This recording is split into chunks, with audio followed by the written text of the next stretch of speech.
नमस्कार. ज्ञानम यूट्यूब चॅनलवर आपणा सर्वांचं हार्दिक आणि मनापासून स्वागत आहे. आजच्या या भागामध्ये आपण दसरा या सणाविषयी माहिती घेणार आहोत. दसरा सण मोठा नाही आनंदाला तोटा असं म्हटलं जातं. हिंदू संस्कृतीत अश्विन शुद्ध दशमीला खूप महत्त्व आहे. नवरात्रीचे 9 दिवस आणि मग 10वा दिवस आहे. हा 10वा दिवस दसरा म्हणून साजरी करण्याची परंपरा आपल्या भारतीय संस्कृतीत, हिंदू संस्कृतीत आहे. दसऱ्याला दशहरा असंही म्हणतात. पराक्रम आणि पौरुष यांचा संगम असणारा हा सण आहे.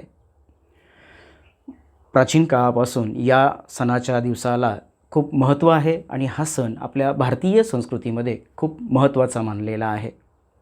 दुर्गादेवीने महिषासुराचा त्या ठिकाणी वध केला आणि मग महिषासुराचं मर्दन केल्यानंतर हा जो 10वा दिवस आहे हा विजयाचा दिवस म्हणून त्या ठिकाणी साजरा केला जातो. आपल्या पौराणिक कथानुसार तसेच आपल्या महाभारत, रामायण या ग्रंथांमध्ये सुद्धा या सणाला खूप महत्त्वाचं स्थान प्राप्त झालेलं आहे. प्रभू श्री रामचंद्रांनी रावणावर जो विजय मिळवला, रावणाचा जो वध केला, तो दिवस म्हणजेच हा दसऱ्याचा दिवस.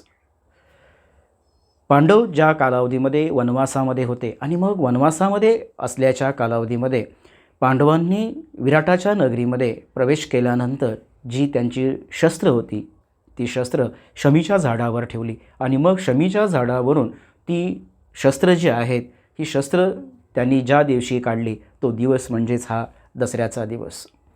छत्रपती शिवाजी महाराजांनी प्रतापगडावर त्या ठिकाणी भवानी मातेचा जो उत्सव सुरू केला, हा उत्सवसुद्धा या दसऱ्याच्या शुभमुहूर्तावरच केला. पेशव्यांच्या कालावधीमध्ये सुद्धा या दसऱ्या सणाला खूप महत्त्वाचं स्थान होतं. पूर्वीचे राजे जे होते हे राजे या दसऱ्याच्या दिवशी सीमोल्लंघन करत आणि मोठ्या मोहिमा आहेत या मोठ्या मोहिमांवर ते जात असत.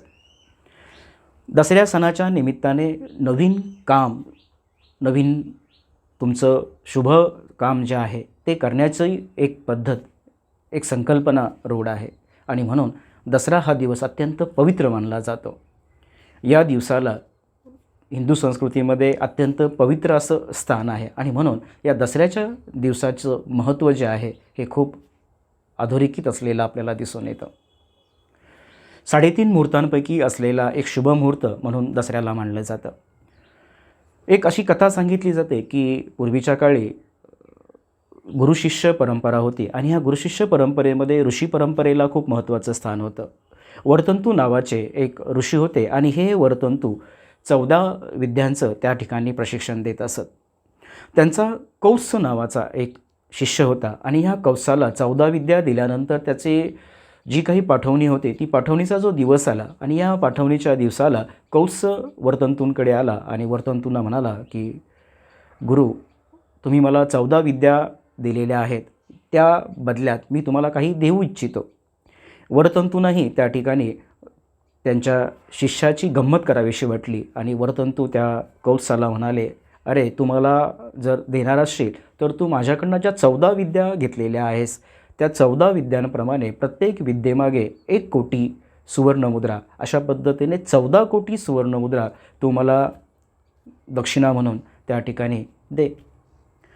कौत्स त्या ठिकाणावर निघाला आणि त्या कालावधीमध्ये सगळ्यात बलाढ्य असलेले जे रघुराजे होते या रघुराजांकडे गेला आणि रघुराजांकडे त्यांनी विनंती केली की मला माझ्या गुरूंना 14 कोटी सुवर्णमुद्रा द्यायच्या आहेत, तर तुम्ही मला त्या द्या. रघुराजांनी सुद्धा त्या कालावधीमध्ये मोठा यज्ञ केला होता आणि त्या यज्ञामध्ये अमाप अशी संपत्ती दान केलेली होती आणि त्यामुळे रघुराजाकडे एवढी संपत्ती नव्हती. मात्र रघुराजाची एक खासियत होती की आपल्या घरी आलेल्या याचकाला कधीही तो रिक्त हस्त पाठवत नसे. त्याने कौत्साला सांगितलं की मला तू 3 दिवसाची मुदत दे आणि या 3 दिवसाच्या कालावधीमध्ये मी तुला निश्चितपणे तुझ्या 14 कोटी सुवर्णमुद्रा आहेत त्या देईन. कौत्स त्या ठिकाणी थांबला 3 दिवसाची वाट पाहण्यासाठी आणि मग या 3 दिवसाच्या कालावधीमध्ये रघुराजाने आता ह्या सुवर्णमुद्रा कुठून मिळवायच्या, तर त्याला एकच पर्याय सापडला आणि त्याने तो पर्याय निवडला, तो म्हणजे साक्षात इंद्रावर स्वारी करण्याचा. कारण त्या कालावधीमध्ये इंद्राकडे प्रचंड संपत्ती होती आणि मग इंद्राकडे आपण त्या ठिकाणी ती संपत्ती मागायची आणि या उद्देशाने रघुराजाने इंद्रावर स्वारी करण्याचा निर्णय घेतला आणि इंद्रावर स्वारी करण्याच्या त्या निर्णयातून इंद्राला ही बातमी समजली की आपल्यावर रघुराजा चाल करून येत आहे. इंद्राने कुबेर जो होता या कुबेराला सांगितलं की रघुराजाला संपत्तीची गरज आहे किंवा सुवर्णमुद्रा ज्या आहेत त्या आवश्यक आहेत. कुबेराने रघुराजाच्या दरबारामध्ये सोन्याच्या आपट्याची पानांच्या स्वरूपात त्या ठिकाणी सुवर्णमुद्रा पावसाप्रमाणे त्या ठिकाणी पडल्या आणि मग रघुराजाने त्या सुवर्णमुद्रा कौत्साला दिल्या. कौत्साने त्या सुवर्णमुद्रा घेऊन आपले जे गुरु होते वरतंतू या गुरूंकडे कौत्स गेला आणि त्या ठिकाणी त्याने गुरुला ती सुवर्णमुद्रांची भेट होती, जे काही दक्षिणा होती ती अर्पण केली. मात्र वरतंतूने ती गुरुदक्षिणा घेण्यास मान्य केलं नाही. त्यांनी त्या सगळ्या सुवर्णमुद्रा होत्या त्या कौत्साला परत दिल्या. कौत्स त्या सुवर्णमुद्रा घेऊन पुन्हा रघुराजाकडे आला आणि रघुराजाला म्हणाला की माझ्या गुरुने ही भेट आहे ती नाकारली, ही दक्षिणा नाकारलेली आहे, त्यामुळे मला ह्या नकोत, ह्या तुम्ही परत घ्या. मात्र रघुराजाने सुद्धा त्या ठिकाणी आपण दिलेली जी काही दक्षिणा आहे ही पुन्हा घेण्यास त्या ठिकाणी मान्यता दिली नाही आणि मग त्या सुवर्णमुद्रा पुन्हा कौत्साकडे आला. कौत्साने त्या सुवर्णमुद्रा घेतल्या आणि तो एका आपट्याच्या झाडाच्या ठिकाणी गेला आणि आपट्याच्या झाडाखाली त्या सर्व सुवर्णमुद्रा त्या ठिकाणी ठेवल्या आणि त्याचं पूजन केलं आणि लोकांना सांगितलं की ज्यांना जेवढ्या काही सुवर्णमुद्रा पाहिजे आहेत त्यांनी त्या या ठिकाणाहून आपट्याच्या झाडाखालून घेऊन जाव्यात. आणि मग अशा पद्धतीने त्या दिवशी सर्व लोकांनी त्या सुवर्णमुद्रा आपट्याच्या झाडाच्या खालून लुटल्या आणि तो दिवस होता तो म्हणजेच दसऱ्याचा.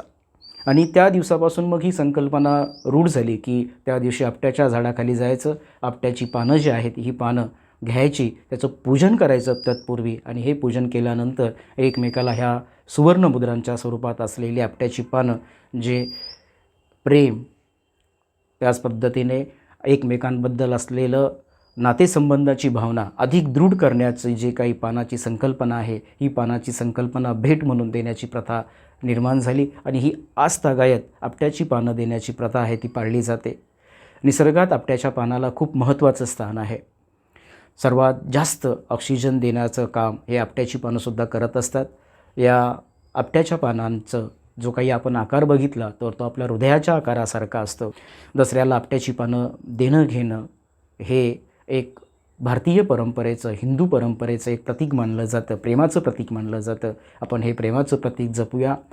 ए हृदयीचे ते हृदयी घातले असे जेव्हा आपण म्हणतो, हा जो ए हृदयीचे ते हृदयी घालण्याचा जो काही प्रकार आहे हा प्रकार या सणाच्या परंपरेतून अधिक दृढ होवो, एकमेकांच्यात विश्वास निर्माण होवो, प्रेम अधिक वृद्धिंगत होवो आणि दसरा सण मोठा नाही आनंदाला तोटा असं आपण जो म्हणतो असा आनंद प्रत्येकाच्या आयुष्यात येवो आणि म्हणून दसऱ्याचा हा सण शुभ सर्वांना होवो.